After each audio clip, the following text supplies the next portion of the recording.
My name is Quinn and I have two children. My eldest is Maylee and she has CF, and my youngest is Elsie and she does not have CF. I had a very different experience than most families because Maylee was diagnosed at 3. And so those first 3 years of her life were very terrifying, trying to figure out what was wrong with her and not having answers.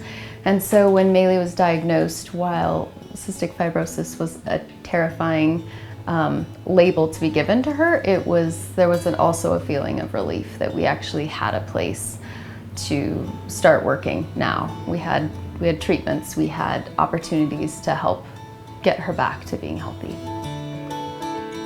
The emotional aspect of CF is probably the most impactful aspect of everything. It's that feeling of being out of control, not being able to fix something. No one can go through what we go through every day, watching our children in pain or struggling to breathe or being the one to hold them down for a procedure and not feel some sort of anxiety and depression. There would just be nothing in you if you didn't feel that. And so it doesn't matter how amazing your support system is. It doesn't matter how amazing, all the other moments in your life are. There are these key points within the CF life that absolutely rip you apart.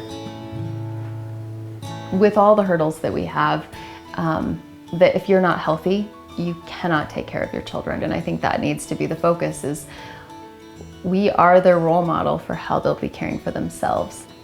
I think that mental health screening for both patients and caregivers should definitely be something that just starts from the beginning. Having support systems in place that allow for caregivers to really unload about that feeling and have ideas as to how to kind of push through those times. Right when those first clinic visits happen, that it's just implemented into part of the routine maintenance. I mean, how's your lung function?